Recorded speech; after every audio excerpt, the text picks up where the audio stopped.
Down, connotations, it's connotation. So I acknowledge connotations as connotations. That's what it is. Did that get you? Yeah. Which side is the front and the back? You know which side is the front and the back? What side is considered, it is, what side is the front of the note? Well, this is the front, the face. But why try to tell you? If you don't get position, it's right. Maybe this position is right. This is the front. Oh, This is right. If we're on the same side, we'll be on the yeah. That's all I see. So therefore, it's on the right But the side. way it's presented, Because you have to turn it a little backwards. They go first, they go different. That's what I mean. Once you have to see the I know what he's saying is different. It's on the right side if you show it from the front. Right. Right. All right. What he make the point he's making is Makes that it easier to say. that since this is the front, that the position of this is correct. That's what he's saying. Right. All right. That because this is the front, so therefore it's on the right side. It's on the right side, and this is on the left side. Yeah, That's because what he's saying. if you look at it from the front, You look at it from the facing front, you, yeah, it would be that on the back. Exactly. And when it tilts, it's totally different. So it's right. Well, facing you, I was facing it to Well, you. if you hand money to people that way, yeah, but if you turn it and hand it the other way, then it's wrong. No, you got both sides. All right. We got a question. This is the flag. Okay, now, if the Moorish flag represents the sovereign government and the sovereign people,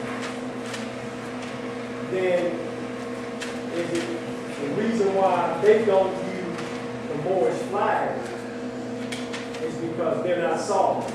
And so that's why they use the stars and stripes.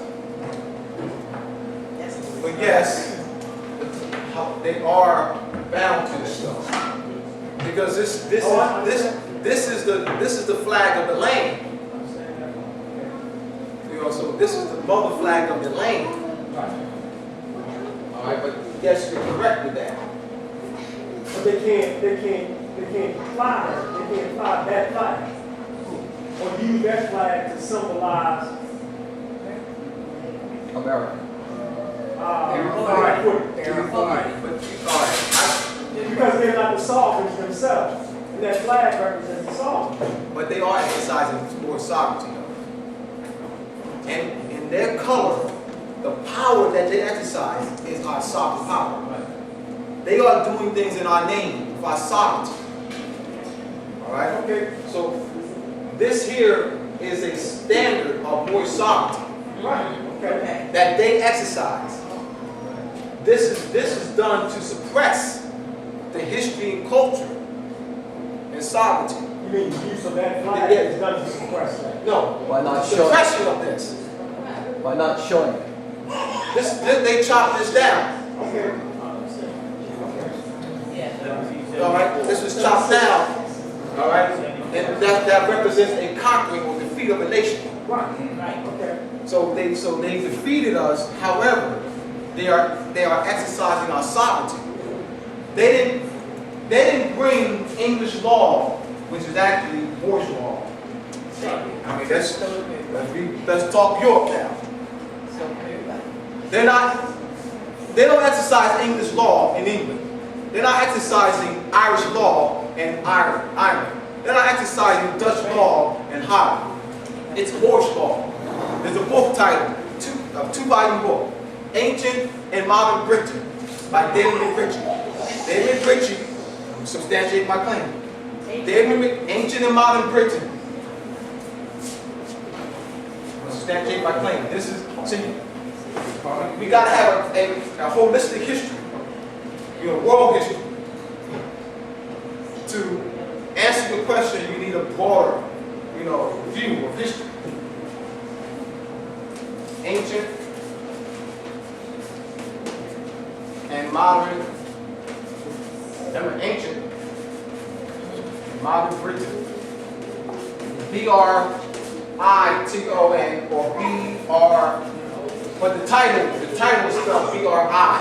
That's the title of the book. Yeah, this is the title, B-R-I-T-O-N. That's the title of the book. This is just a variation of B-R-E-T-O-N. You're looking at the British, the Irish. All right, I'm not talking. We're talking the Britain, is the Irish. All right, so the Moors, David Ritchie states that shows that the Moors are the progenitors of Irish and Scottish clans. The word Scot means dark. So the true Scottish are Moors. And then in J. Rogers' book, Nature Knows No Color Line, chapter 6, the Negro as Moor in European aristocratic families. J. Rogers displays the coat of arms of German families, English, Welsh, Irish, French. All right? So there's a history. We're talking Europe now. There. So Moorish law reigns in Europe. Yes. But we're thinking that they exercise some English law, Welsh law, it's Moorish law. It's not Welsh law, it's Moorish law, the origin of it. They're covering it up, and they're calling it English law. They're calling it Irish law. They're calling it French law. That's what they're calling it. But it's not that. It's Moorish law. It's the great Masonic secret. Oh, okay. And all of them are republics. Yep. Our government, where's our consulate? Our consulate. That's still, where do we lose our consulate? He said, if this is our government, but that's conditional. He has a conditional clause. All right? It is our government. It is our government. Since this is our government. Go ahead. How do we? Since this is our government, where do we lose our consulate? And how do we get our consulate back? Where's our representation? All right, the question is, since this is our government, how do we regain our consulate? All right? Structure of our government.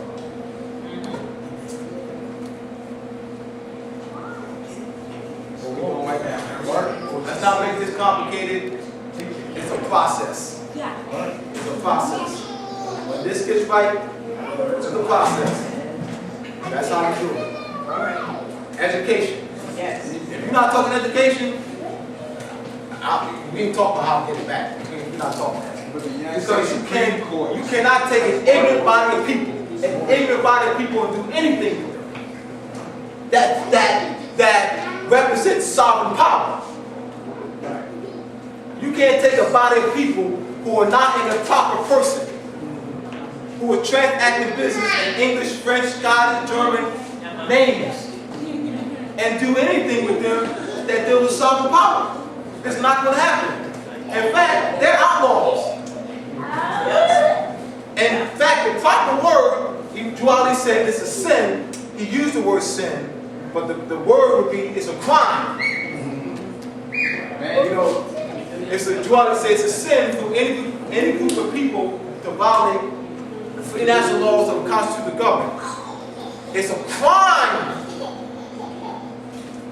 Our people are criminals. I know. We gotta talk like this. Yes, we do. We gotta talk like this so that why am I talking like this?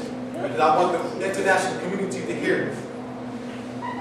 As long as you start talking that I have nothing wrong with our people, as long as you talking that, the international community will turn their back on you.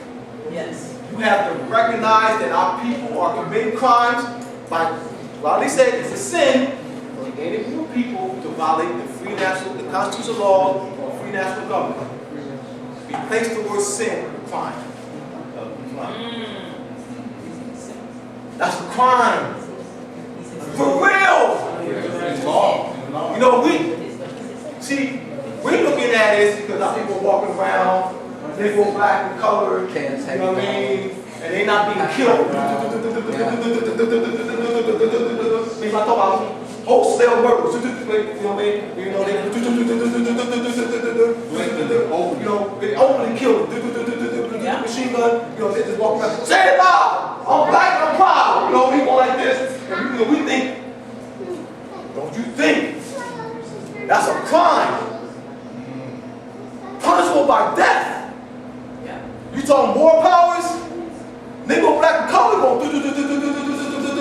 I'm dead serious. This is serious. And I know I'm doing. We have everybody here, and I'm laughing and joking around, but my brothers and sisters, this is serious as serious gets. When economics, when we start getting tight, right, they're gonna pull out the machine, take them to concentration camps. You know what I mean? Hold them up. All right? This is serious. And I don't think we, as a body of people, are taking this serious enough. I really don't think. We're playing around too much. We think we really have enough time. All right? I'm going to continue teaching. All right? Have Dr. Bride come up here and make some announcements. All right? It's 8:22. Yeah, she gonna come up. You can ask her. Yes. I wanted to make the fact that when we were talking about Ali and talking about economics, he said about law.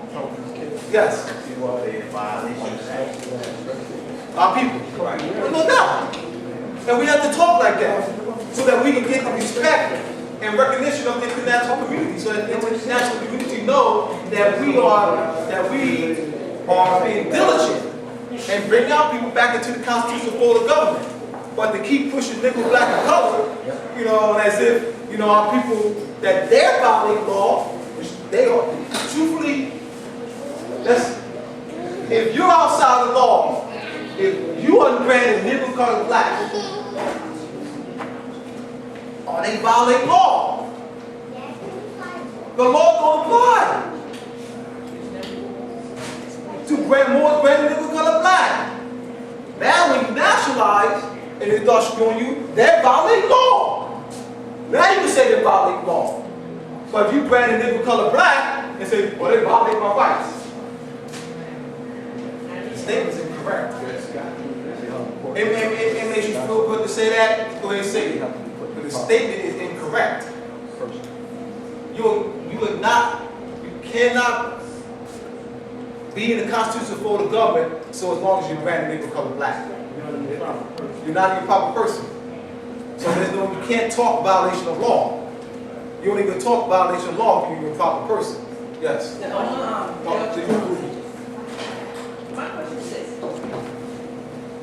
Are we aware of where Negro, colored, black came from? My understanding is came from people who want to do the system, not us. So we kind of accept it. Exactly. No, etymologically speaking, it has an ancient origin. Yes.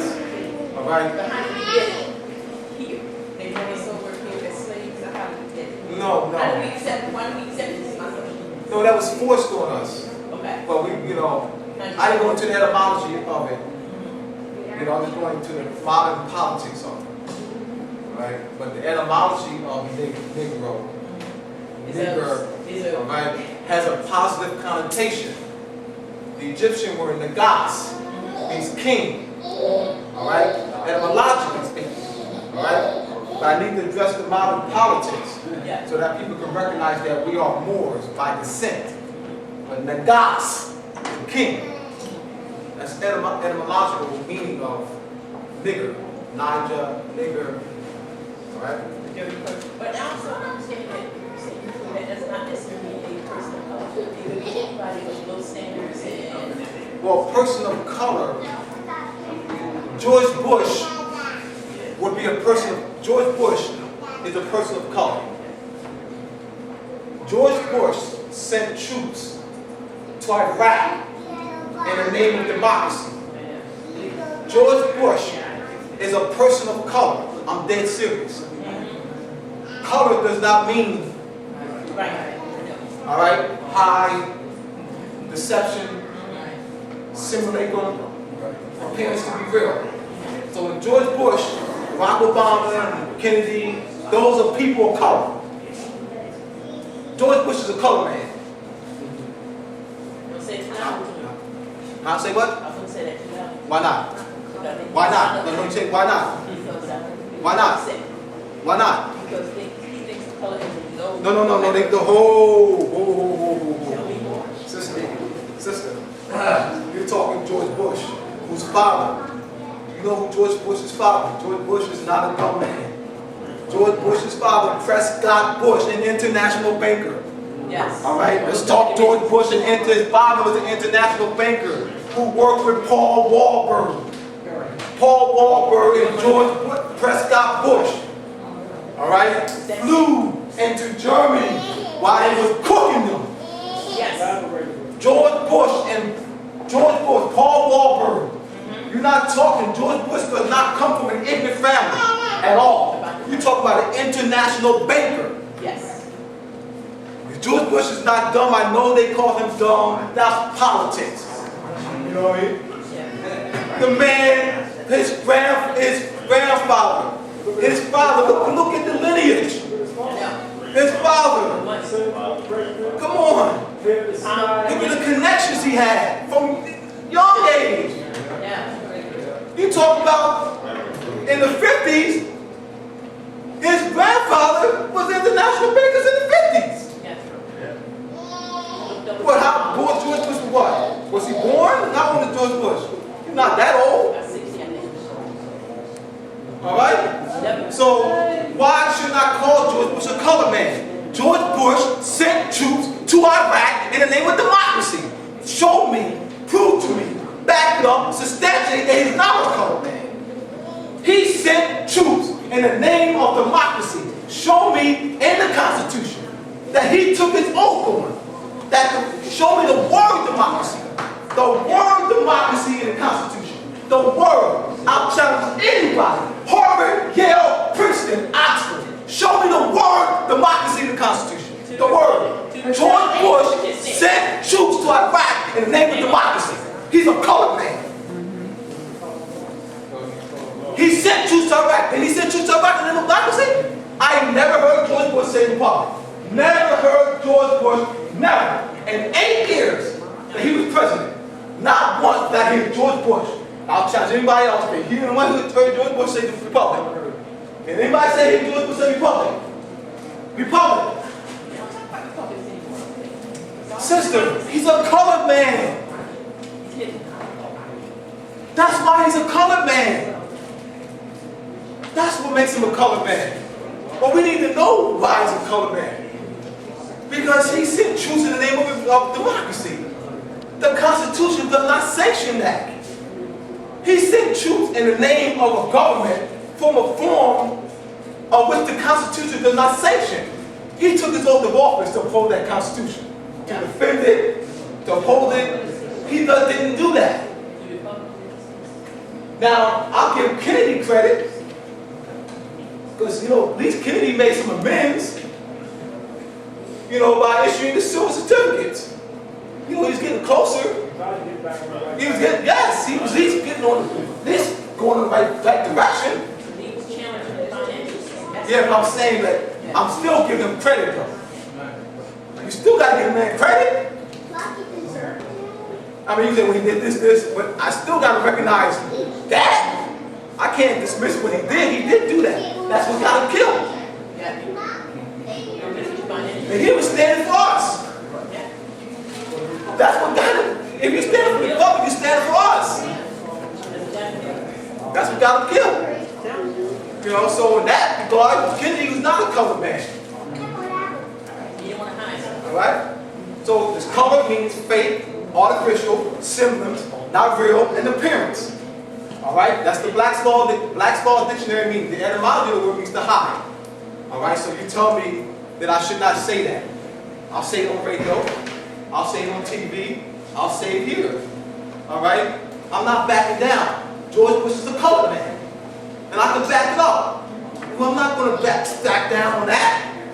George Bush is not a white man. And I'll say it in public, on radio, on TV, and film. If I can't say it then, what am I teaching here then? What am I teaching here? If I can't say it on TV, radio, film, I gotta be scared of them. I'm not scared of them. I gotta be scared, be pumped out. I can't say it. I can't call Jews a color man. I can't call him, he's not American. I can't, he's a terrorist. Then they gonna call me a terrorist. So what? They're terrorists. So what? They're terrorists. That's what they are. We know why they would call me that. So I'm supposed to be scared and not talk this in public. Please make this in public. Send it to them. I'm dead serious. Peace, Sister Boss. And I respect y'all to do what I do. You know what I mean? I respect that. Wow. Oh, yeah. You know, it's interesting. I do. It's my piece of love. I'm at home. It's interesting about, terrorists, just one thought. First of all, terrorists comes from the word terror. You know what terror is? Man, T-E-R-R-A. I'm a terrorist. Right. And so then the connotation within them is that we were against terrorists. Now we're not against them. They certainly are. And every deed that has occurred. The other thing is, he had mentioned about, I think about, or what led to my thoughts to mention about those of us, all of us, who go to certain associations and groups or something like that, and they say that you've got to sign up with us in terms of, we have approval, that's it, of the government. That's a beautiful thing. First of all, the government is you. Number one, the people are the government. The government is governmental. So you'll have these groups that say, well, we've got this, some of them say, we've got this treaty, you see, that we did in 17 or 18 something, or whatever the date may or may not be.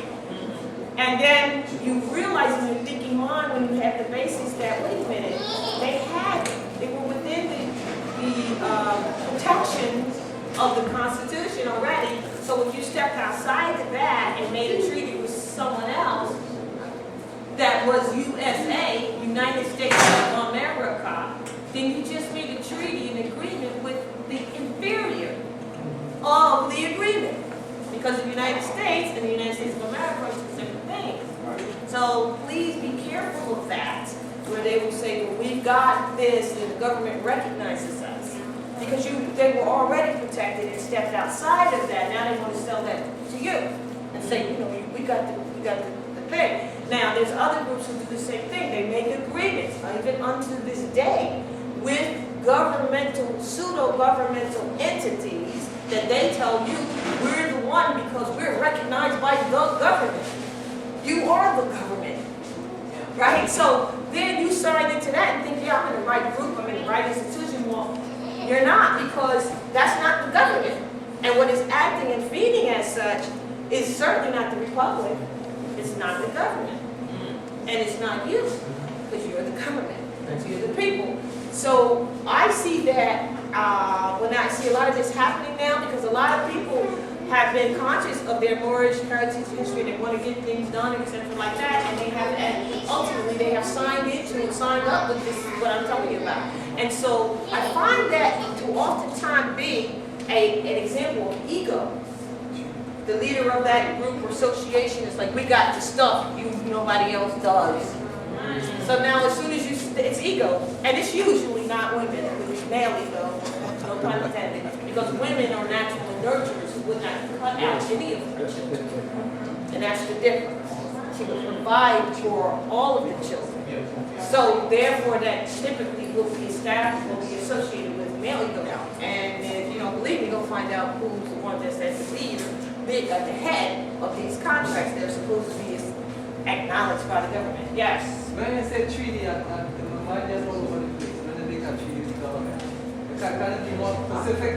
A treaty? Yeah, you're talking about a treaty, but I'm trying to talk about this treaty, talking about... No, I'm saying there's people who say they have made treaties. I don't need to name what they are. As long as you know what is what, you will recognize the treaties that are done with the sovereign and with a proper, well, not with an inferior, not with an inferior. In other words, the United States of America is an inferior. They were already, agreement was already made with them. Treaties were already made to support their existence and rules and engagements on how they needed to conduct on your land. So how do you go back and step out of that agreement and make another agreement with them? And then say that this is the bomb. You just made an agreement with the inferior. Because you can't make treaties unless there's a sovereign involved anyway. And they're definitely not that. You follow me? Yeah, they cancel the first one. Huh? They make a second treaty. They canceled in other words, they stepped outside of the protections that they had, which was the treaties and the Constitution. They stepped outside of that and made another agreement with the inferior that comes under. You follow me? Yeah. All right, so you have to be able to recognize that when you see that. You have to also know that when anybody tells you the Constitution is not signed, so therefore it's not a contract, then you must know that the Constitution, that divine law is written, divine law and spiritual law can't really be written at all. That's first, right? So these documents are written in the spirit of it, right? You got to know that that agreement, although made for them, the colonists, right, also protects your inalienable rights and limitedly so.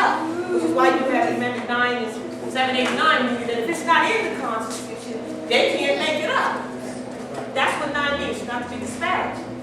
So when you know that, then you know that's their guard book, and they're not supposed to cross the line, so stay in your lane. All right, then you go to Article 6 and you can't do this. So I'm going to say this to end. So if you know that this is spiritual and this is limited to them, the agreement, but it keeps you from being molested, then you're aware that there's no signatures because the actual agreement is with them contracted to the universe, to universal law and universal principles, which are universal principles. That's why there's no signature, because I'm telling you this because many Moors who are in leader positions will tell you, oh no, the Constitution doesn't even have a signature. Why are they calling that a contract? Understand that it is the agreement that they made to the spiritual, so therefore we don't need to have our name on it as a contract per se, because it's their agreement to the universe. However, you also know that the Treaty of Peace and Friendship, the Declaration of Independence, and the Articles of Association, and all of those things are to be attached to it because it's all part of the development of bringing them into proper constitutional fold, or fold of governmental principles, which is to govern the mind, govern the mental, to govern you and your children. All right, so I hope I cleared some of that up. We stopped thinking and we found somebody that got the bomb diggity, and then there's another one that's happening right now. We're going to be speaking on that on the 28th. Look at the site, I'm going to put the date on it. 28th at a temple in Philadelphia here. And the 27th, it starts at the 27th in Asbury Park. If you want to come there, I'll have it all on the site. We're speaking on some of the temples. No names, I don't do names. It's about principles, not about the not about, it's like that. Like people say the temples are no good, they're perfect if we were running them the way they needed to be. It's the people who run them that have misled us. The 27th, what are we going to talk about? We're going to talk about the fact that there's certain Moorish institutions, temples, etc., that have created a vital statistics. Right? Have you heard about that?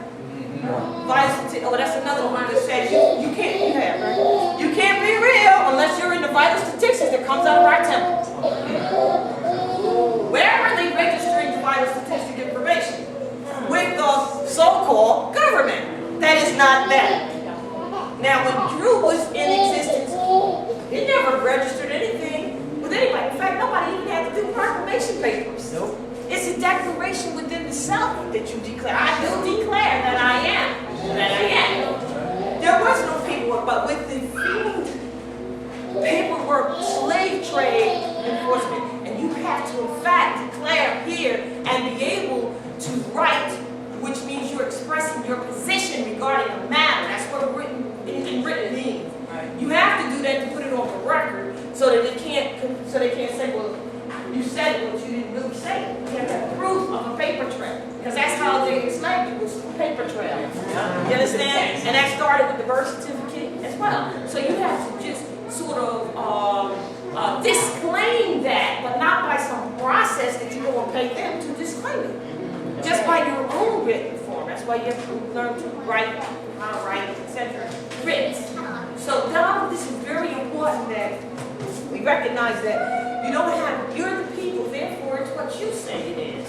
That's the government of the people, that's the people coming back alive. You don't need permission from anyone. Because if you need permission from anyone, then you're still a minority. You're still in the minority line. So now what does this lead us to? We need to have what we all talk about, unity. Yes. In other words, I don't really care what family or what they call tribal name, which is really family name, that you may have, that you may come from.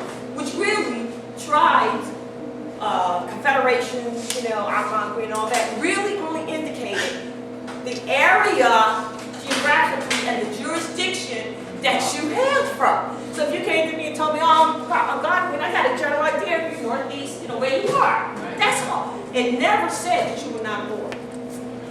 You're still my brethren. So until everybody gets to know that it's one, truly one, that we're all Moors and that we're all family, and stop the separation of you got to be in my group because we the ones, we got the thing going with the government, which is really, well, that's totally incorrect because you're the government. So what has to happen is we as a people have to recognize this. There is no authority that is going to recognize it for you. Right. So our problem is within our situation, not problem, it's within ourselves. So I have to be able to go to this brother right here who says he's a so-and-so group. And he's going to tell me, well, you can't really be a real Moor unless you sign here. Because, and I got to say, no, brother, that's not how it works. I'm born that. And then I got to go to this sister, well, not sister, but sisters don't try to do it. This brother over here, no person. And say the same thing. Well, y'all got to come together. And then everybody's looking for one umbrella name, right? Yeah. One umbrella name. Well, we just have to find the names of all these different factions, Moorish groups, and institutions, and associations can all be under one umbrella, right? But this guy don't want to give up his name because he got pride in it. This one over here, he ain't giving up his name because he got pride in it too, because they bomb diggities. Guess what? The umbrella's already been established. Do you know what it's called? Well, then give me, let me be honored to tell you what it's called. It's already been established. Drew already established that name. In 1916, 3 years after he started the first Canaanite, before he went to Moorish,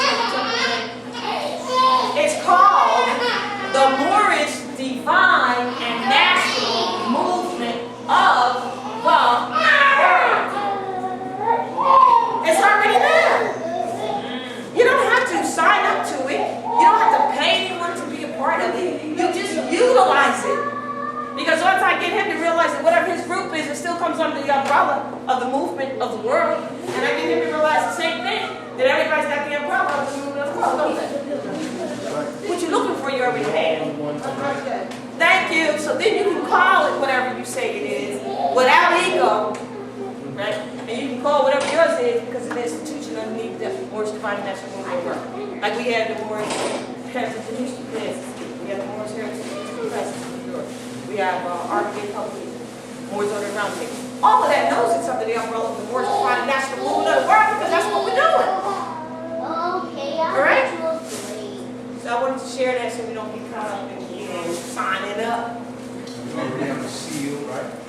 The seal is already the great seal. You've seen the seal, right? Yes. And you know that that comes from the symbol of civilization off of the science wheel of astrology. Because that represents the trinity of you. I mean, it gets deeper than that because you're not just one three-dimensional, but it's basically, that's where it comes from. It's a symbol of civilization on the planet. That's why it's there. It has reason. Everything is symbolized. Everything is a language, and you already know. And it means something. It's symboliography, etymology, as you know. So that's one of the classes that we had. It is symbology. You didn't know that when you see that triangle, what you call triangle, or great seal, the trinity, that pyramid, what it means. It's the symbol of civilization because it's the 3 points. And it's your sun, your moon, and your rising. Your soul, your body, and your spirit. All right? We only have a few more minutes, so I just wanted to share that with you.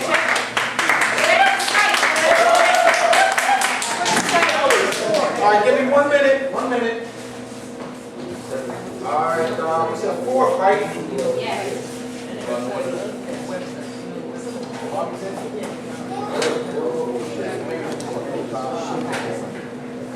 Saturday, December 4th, we're back here.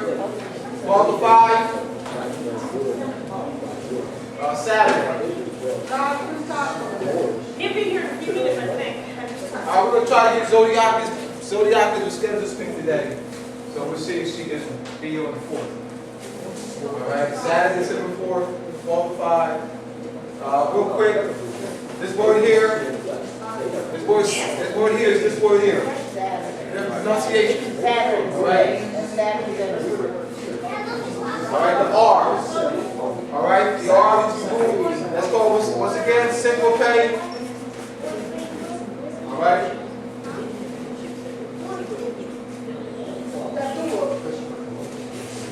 Saturday. Saturday. Yes.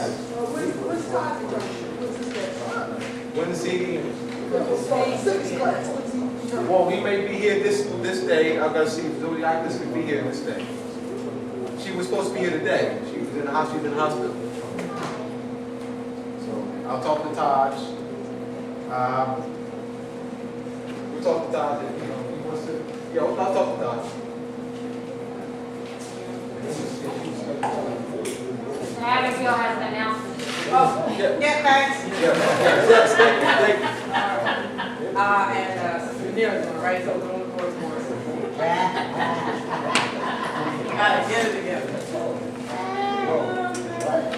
It's time, everyone. It's time. We had a wonderful class, and now we know when our next civics meeting is on December the 4th. But this month in November, sisters have a wonderful group called Indoor Square, Women of the Woven Cloth. And all the sisters are invited. We have our meeting here. Our next meeting will be Saturday, November 20th, from 12 to 3 p.m. And we come together and talk about things that are very, very important for our women and the family. So please join us, and talk on that Saturday, November 12th to 20th.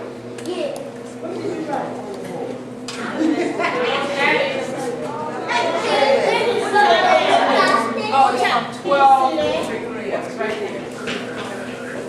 Indoor prayer. Yeah.